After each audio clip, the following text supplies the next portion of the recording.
Bonjour à tous, on se retrouve comme chaque vendredi pour votre Vienne Actu et il s'annonce bien chargé aujourd'hui. Avec la manifestation des soignants cette semaine, il y avait un rassemblement devant l'hôpital de Vienne. Des nouvelles de l'aire de jeu du Jardin de Ville, on approche de la fin du chantier. Et puis ce week-end, ce sont les journées du patrimoine. On vous livre une petite sélection, notamment au 30 où la gastronomie est à l'honneur. Votre week-end qui sera aussi marqué par le retour du soleil. Vous devriez profiter d'un beau samedi avec un petit peu de vent mais des beaux passages ensoleillés. Ce sera un peu plus compliqué dimanche avec le retour d'averses, vous êtes prévenus. Plusieurs infos pratiques pour commencer déjà ce chantier important qui démarre lundi à Septem pour refaire le pont qui enjambe le Barathon dans la rue Château-Gaillard. La circulation sera interdite pendant 10 semaines avec des déviations mises en place. Notez également qu'une campagne d'effarouchement des étourneaux est prévue la semaine prochaine, de lundi à jeudi sur la place Saint-Pierre à Vienne. Il peut y avoir des nuisances sonores importantes très tôt le matin ou bien le soir à la nuit tombée. La semaine prochaine, c'est aussi le 11e Challenge Mobilité. L'objectif est d'inciter les salariés à laisser la voiture au garage pendant une journée. Ce sera ce mardi et si des entreprises sont intéressées pour participer au défi, il suffit de s'inscrire sur le site de la région Auvergne-Rhône-Alpes. Et pour fêter ce challenge, sachez que les vélos en libre service seront gratuits mardi à Vienne. Ce sera aussi le cas demain pour les journées du transport public. Ce service, c'est Fredo. Et si vous ne le connaissez pas, je vous conseille le nouvel épisode de l'éco-responsable sorti cette semaine sur Vienne TV. On revient sur les modes de transport doux et notamment sur ce service en test dans l'agglomération. Cette semaine, les soignants étaient mobilisés devant l'hôpital de Vienne pour protester contre l'obligation du pass sanitaire. Depuis mercredi, les soignants qui ne sont pas vaccinés ou qui n'ont pas un premier rendez-vous sont suspendus sans salaire. Ça représente environ 10% des professionnels isérois. Au chapitre santé, on vous rappelle également que le centre de vaccination a déménagé cette semaine à Vienne.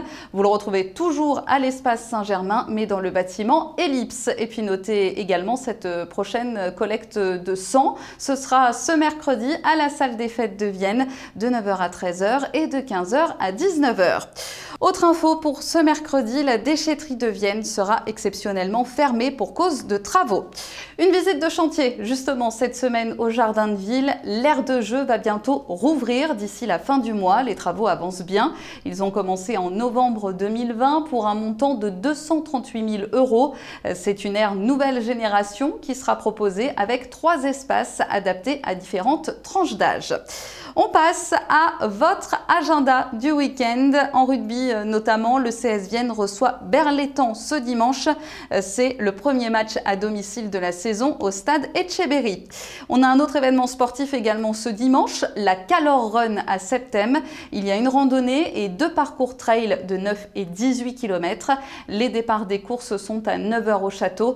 Vous pouvez encore vous inscrire auprès d'ASC Calor. Ce week-end, c'est aussi les journées du patrimoine et autant vous dire qu'il y a de quoi faire dans notre secteur, un vaste programme, notamment au 30 avec une exposition et un concours de recettes de cuisine. La gastronomie est à l'honneur. Écoutez Bruno Mayorgas, responsable du fonds patrimonial.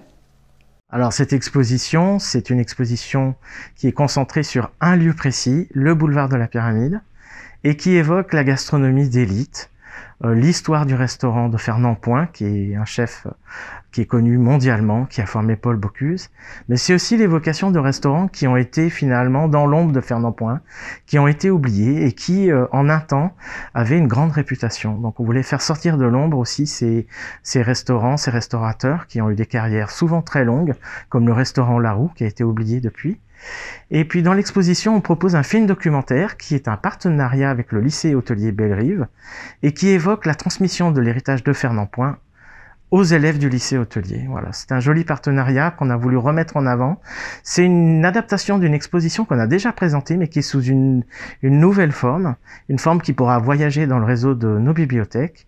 Et on souhaitait la reproposer aux abonnés ou aux non-abonnés, puisqu'on peut voir cette exposition à la médiathèque aux heures d'ouverture. C'est la première fois qu'on se lance dans un concours de recettes. Pourquoi on l'a organisé? Tout simplement pour que le public puisse participer, pour évoquer aussi la gastronomie populaire, c'est-à-dire la recette qu'on aime bien réaliser en famille. C'est très simple pour participer. On donne les ingrédients de sa recette préférée. On donne quelques mots sur qu'est-ce que ça évoque cette recette, est-ce que c'est lié à une tradition, à un événement particulier.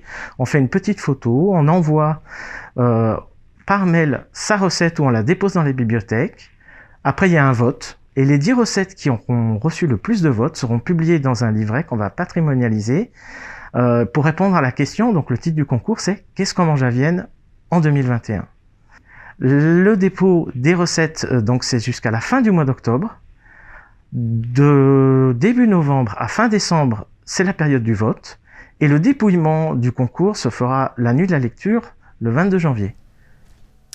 Bruno Mayorgas va aussi ouvrir le fonds patrimonial du 30 demain à 10h et 14h pour ceux qui voudraient la visiter. Et puis il y a aussi de nombreux autres rendez-vous pour ces journées du patrimoine, notamment des sorties gratuites en City Tram à Vienne et en Puy, des visites commentées, un concert de musique baroque à l'église de Saint-André-le-Bas samedi soir, une nouvelle exposition au musée de Saint-Romain-en-Galles, l'Odyssée des femmes.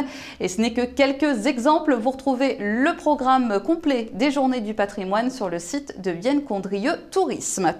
À Reventin, l'événement Rêve Nature est de retour ce week-end avec des animations et des conférences autour du bien-être et de la nature. Un grand marché bio sera aussi proposé ce dimanche.